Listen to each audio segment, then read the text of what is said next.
આ જે કટોકટીની જિંદગી જે અત્યારે આપણે જીવી રહ્યા છે ને, એ જિંદગી એટલી સહેલી નથી સાહેબ. એટલી બધી સ્પર્ધા છે દરેક ક્ષેત્રમાં. જન્મ લીધો ને ત્યારથી મૃત્યુ પામીએ ને ત્યાં સુધી સ્પર્ધા છે. કશું સહેલું નથી.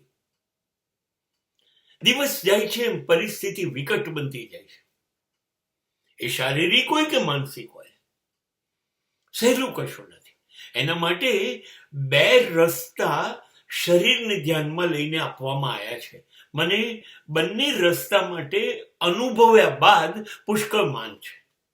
એક રસ્તો છે ડીપ બ્રીથિંગ, અને બીજો રસ્તો જે છે એ છે ડીપ સ્લીપ, અને ત્રીજો રસ્તો છે ડીપ થિંકિંગ. અત્યારે હું હમણાં જ એક ઇન્ટરવ્યુ જોઈ રહ્યો હતો બિલ ગેટ્સનો. વિશ્વનો સૌથી ધનવાન માણસ છે, અને એ કહી રહ્યો હતો કે હું દર 2 કલાકે ચૂપચાપ મારી ઓફિસમાં, મારા ઘરમાં, જ્યાં પણ એક નાનકડો ઓરડો મેં મને ગમતો બનાવ્યો છે, હું ત્યાં જઈને બેસી જાઉં છું. દર 2 કલાકે મારું કામ ચાલે જ છે. અને પછી હું આંખ બંધ કરી અને શ્વાસ મારા ફેફસામાં જેટલી તાકાત હોય એટલી જોરથી અંદર ખેંચું છું, અને એને પછી પાછો એ જ રીતે ધીરે રહીને બહાર છોડી દઉં છું. દર 2 કલાકે હું 10 મિનિટ શ્વાસ જોરથી પૂરી તાકાતથી, અહીંયા છાતી સુધી નહીં લેવાનું, છેક પેટ સુધી હું પુષ્કળ ઊંડો શ્વાસ લઉં છું અને એ છોડી દઉં છું. 10 મિનિટ આ કરું છું. મને એમ લાગે છે કે હું અભી હાલ નવો જન્મ્યો, એકદમ તાજો થઈ ગયો, મારામાં શક્તિ આવી ગઈ. This is a deep breathing. એમણે બીજી વાત એ કરી કે હું કામ સતત કર્યા કરું છું. કામ 2 પ્રકારના છે જેમાં શરીર થાકે. રોડ તોડતો કડિયો, મજૂર, સુથાર, એનું શરીર થાકે. વૈજ્ઞાનિકો, એન્જિનિયરો, computer experts, Bill Gates, businessman, એનું મન થાકે. એને સગવડ બધી હોય એટલે શરીર ના થાકે, પણ થાકે તો બંને જણા. બિલ ગેટ્સનું કહેવું એમ છે, તમે સૌથી વધુ થાક્યા કરો કામ કરીને, સતત. વચ્ચે ફ્રેશ થવાનું ડીપ બ્રીથિંગનું એમણે કહ્યું, પણ સતત થાકેલા રહો. થાકશો એટલે જેવા સૂઈ જશો એવી તમને ઊંઘ આવી જશે ને તમને ખબર પણ નહીં પડે કે તમે કયા પડખે સૂઈ ગયા. અને આ પૃથ્વીનું સૌથી મોટું સુખ છે. થાકેલા માણસને એટલું સરસ ઊંઘ આવે. થાકેલા માણસોને જુઓ, ગરીબોને એટલે જ સ્વપ્ન નહીં આવતા હોય, કેમ કે એ શરીર તૂટી જાય એટલું થાકી ગયો. હવે જેવો પડશે એવો એ સૂઈ જશે. એ કોઈ સગવડનો વિચાર નહીં કરે.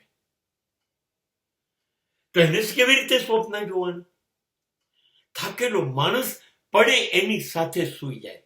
અને જેને ડીપ સ્લીપ આવે, હું ખાતરીપૂર્વક કહું છું, આપણે કહીએ છીએ 10 કલાક, 12 કલાક, 14 કલાક, એ લોકો થાકેલા નથી એટલે આવટે કરે. પણ જે ખરેખર થાકેલા હશે એ પડે એની સાથે તરત સૂઈ જશે, અને વધુમાં વધુ 2-3 કલાકમાં એ ઊભા થઈ જશે, એની ઊંઘ ઉડી જશે. ટૂંક સમયે જ ઊંઘશે, અને એ એટલા તાજા હશે કે 10-12 કલાક ઊંઘવા કરતા એ વધારે તાજા હશે.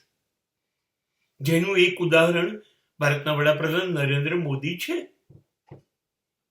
નરેન્દ્ર મોદી મુશ્કેલીથી 3-4 કલાક સૂવે છે, પણ એ એની જીવનમાં યોગની પ્રતિષ્ઠાને કારણે, અને આમ પણ દિવસમાં 17-18 કલાક કામ કરતો માણસ છે, પડે એની સાથે સૂઈ જાય અને 3-4 કલાકમાં ડીપ સ્લીપથી ફ્રેશ થઈને પાછા કામે લાગી જાય. તમે એ જ વિચારો, 15 વર્ષનો સમય ગયો, એમાં એણે એક રજા નથી લીધી. આ ડીપ સ્લીપનું પરિણામ છે. અને ત્રીજું છે ડીપ થિંકિંગ. ડીપ થિંકિંગને હું બહેતર વસ્તુ શરૂ કરીને છે એનો અંત આવે, અને અંત આવ્યા પછી એનું પરિણામ શું આવે, એને તમામ ઘટના, તમામ પાસા, નાનામાં નાના તોડી દરેક ઘટનાને વિચારવું, that is a deep thinking. એક એક પગલું, centimetre to centimetre, second to second વિચાર્યા વગર ભરવું જ નહીં. અને હું આ પગલું ભરવીશ તો કેવી રીતે ભરીશ, કેવી રીતે એની પર કામ કરીશ, એનું પરિણામ શું આવશે, આ બધું વિચારે ડીપ થિંકિંગ. મને એક ડીપ થિંકિંગનો સેકન્ડ કોન્સેપ્ટ એ પણ ગમે, જેને કહે છે out of box thinking. Out of box thinking કરવું એટલે બધા જે વિચારે એનાથી જુદું વિચારવું. તમારા વિચારોની દિશા જ નવી હોય, એની નકલ કોઈ પાસે ના હોય. અને જ્યારે તમે આવું વિચારો ત્યારે દુનિયા કરતા તમે સાવ નવા થઈ જાઓ, સાવ જુદા.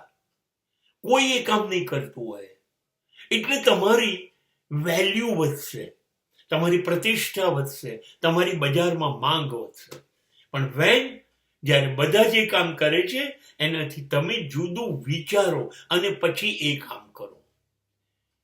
તો મને આ ઇન્ટરવ્યુમાંથી જે મળ્યું એ ડીપ શબ્દ ઉપરથી, ડીપ બ્રીથિંગ, ડીપ સ્લીપ અને ધેન ડીપ થિંકિંગ.